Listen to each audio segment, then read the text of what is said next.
Hi guys, and welcome to your daily tarot reading for Wednesday, the 2nd of September 2020. Thanks for joining me. It's a pleasure to be with you today as always. I'm using the Edgar Allan Poe tarot again for today's reading. I was posted this recently and I used it for the first time yesterday. It's a beautiful deck of tarot cards. You can see images like this. 10 of Wands, very dramatic. And it combines the beautiful kind of cultural history of the tarot with the ideas and mythology of Poe, and it works really, really well. So let's see what the cards want you to know on this day. Wednesday, the 2nd of September, we have a full moon in Pisces happening in terms of astrology. So that's separate, but that's a really, really powerful energy that's going to influence all of us. So if you haven't looked at that in detail, check out the video I made on it. It's the full moon in Pisces on the 2nd of September.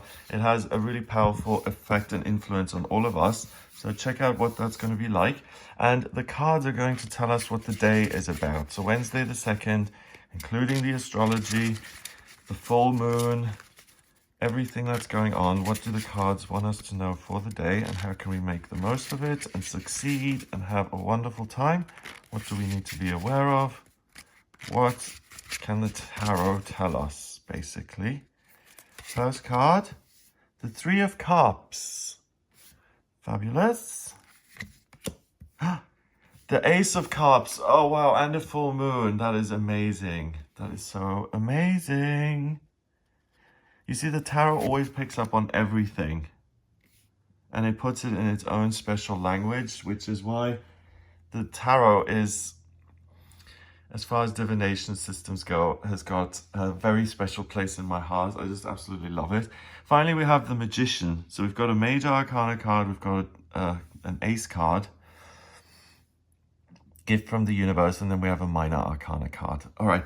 So altogether, the Three of Cups is about celebration. We see three really well-dressed women here at a party, and it seems kind of shallow because they're just so excessively dressed and everything's super ornate. We've got Red Death kind of scowling at them in the background.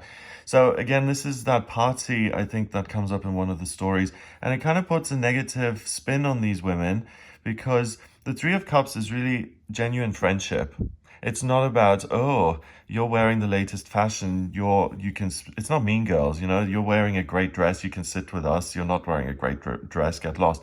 It isn't that. The Three of Cups is opening your heart and really being willing to put yourself out there, to have a good time, to love other people, and to be loved in return. It's willing to have friendships in your life, people who genuinely care about you, who you can enjoy yourself with, but who can also pick you up on certain behavior that's unacceptable and say, hey, hang on a minute, you can't throw your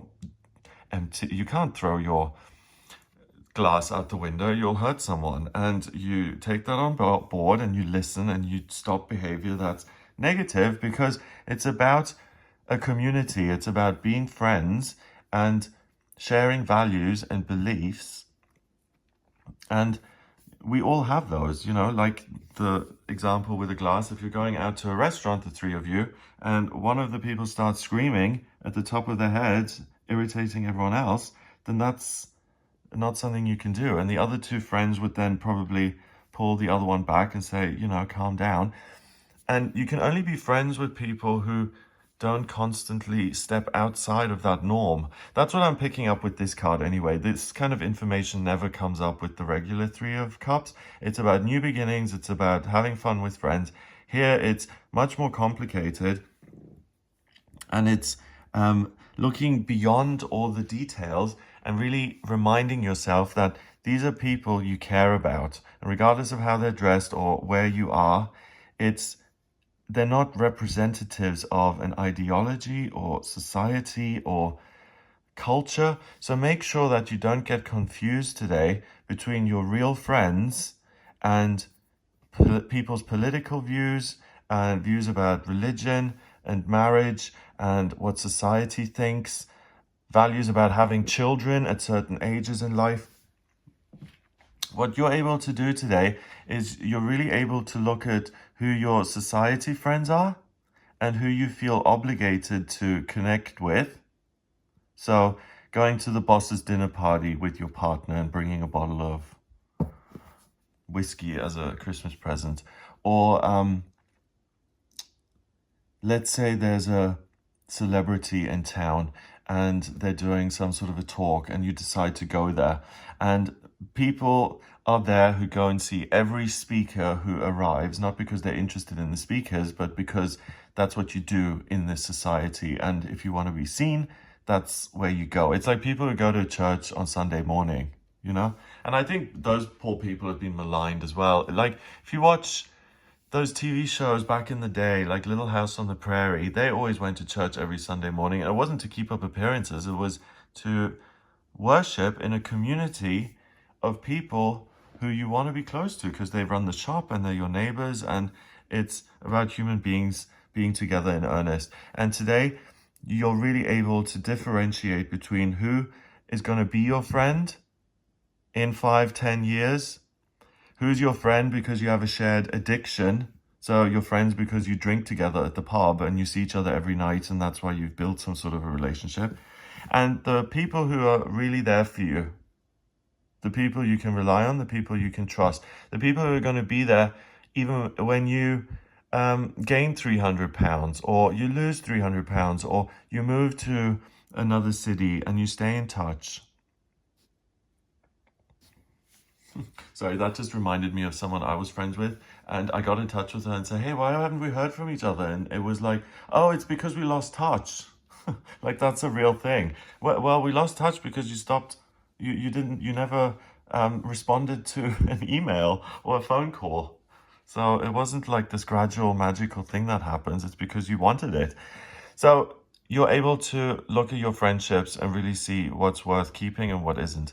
The Ace of Cups is a gift from the universe, and I feel that part of this clarity when it comes to your relationships comes from via the Ace of Cups, because the Ace of Cups rules water. It's a feminine element, so it's receptive. You've got this full moon, which is giving you all this watery energy. We've got these birds on the cup, so listening to your feelings equals freedom, emotional freedom, and freedom in your life to do as you please. We've got this bird here as well echoing this, so your power to create your life. But the water, the waves that come in, give you this amazing understanding of who you love, what you love, who's in your life, who you would like to be in your life, and what your environment looks like. You know, so I heard an interview earlier and a woman said, well, if I don't like someone, they're not in my life. And I thought, wow, that's so sensible. And if you have the freedom to be like that, then congrats to you. But if you're not clear about your best friend or your lover, your husband, your best friend, yourself, your connection with spirituality, your connection with your children, oh wow, you're being given a mirror. The moon is like a mirror, and you will clearly see reflected in that mirror the way others perceive you. So you're friends with 3 people, they barely tolerate you because all you do is talk about your divorce, and you have been for months and months, and they're just sick of it, but they're there because they're your friends.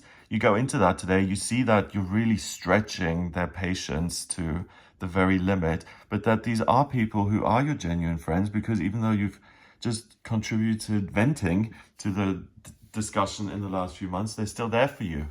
And the mirror is held up, you see yourself, and you're like, do I really want to just talk about this? Have I talked about it enough? Should I vent online? Or, well, don't do that. Should I vent to a therapist or write a book about it? Or how should I get this out of me? But you'll see how your friends see you. You'll see your friends as they truly are. And you can really then look at your behavior and see if you want to alter it. And that's where the Magician comes in. And the Magician is the first card of the major arcana. 1 is the loneliest number, but it's not in this sense, because this crow isn't lonely, it's empowered. 1 is the number of the boss, the emperor, the magician, the person who's in charge, the king, the queen.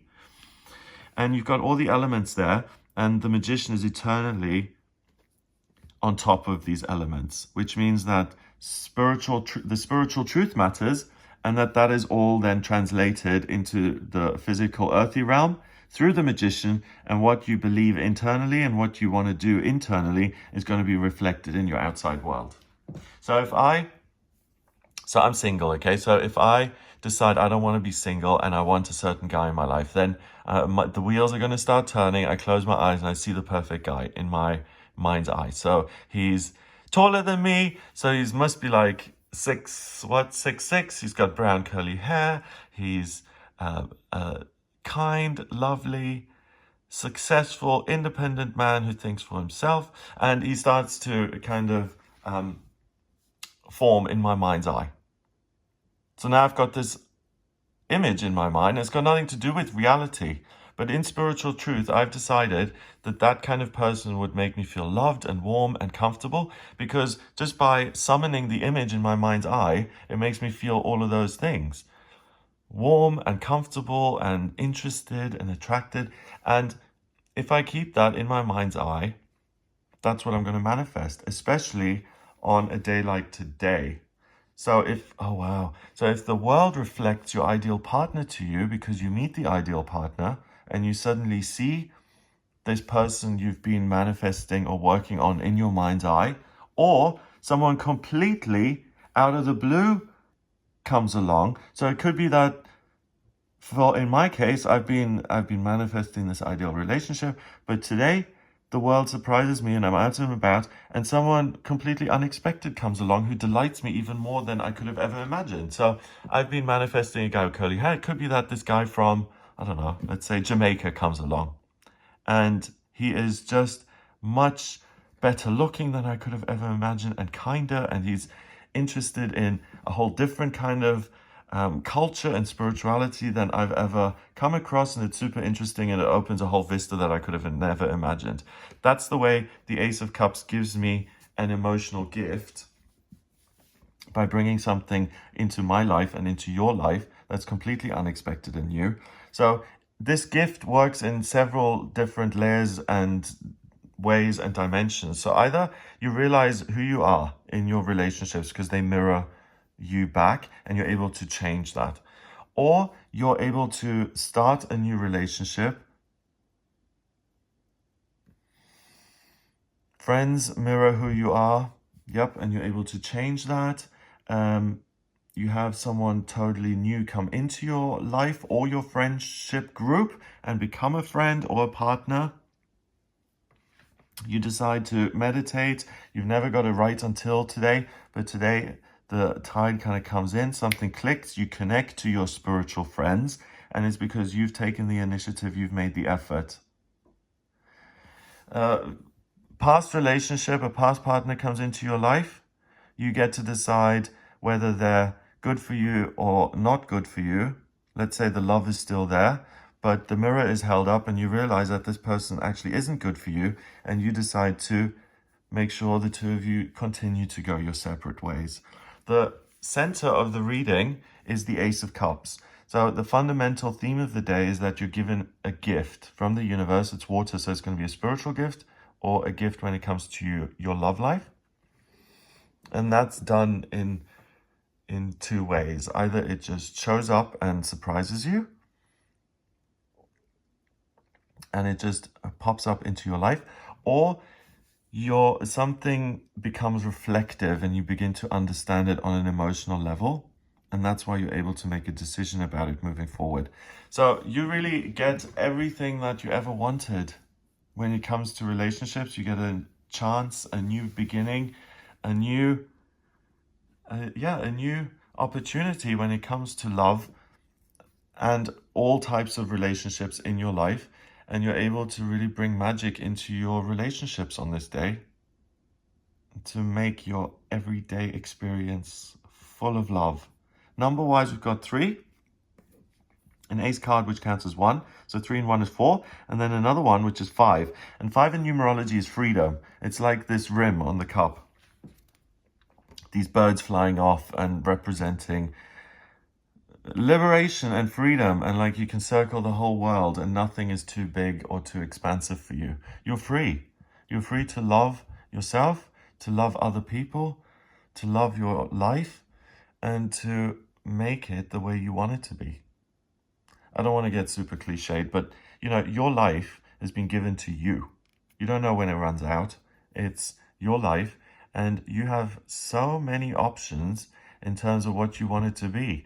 If anything, I think part of sometimes too many options can be a problem, because 100 years ago, if your dad was a baker, then you were a baker. And these days, you have the option to do anything you want. And if you don't really know what you're doing, then that's really difficult. So again, what are you not receiving? Where has there been no info or no kind of assessment done in your life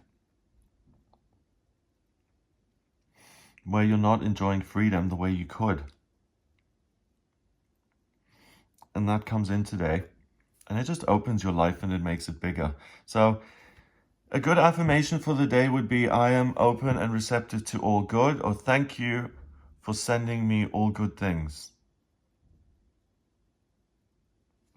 And just by saying that, you open the door and you let this come in, which is going to come in anyway. But if you make it easy for the energy, great.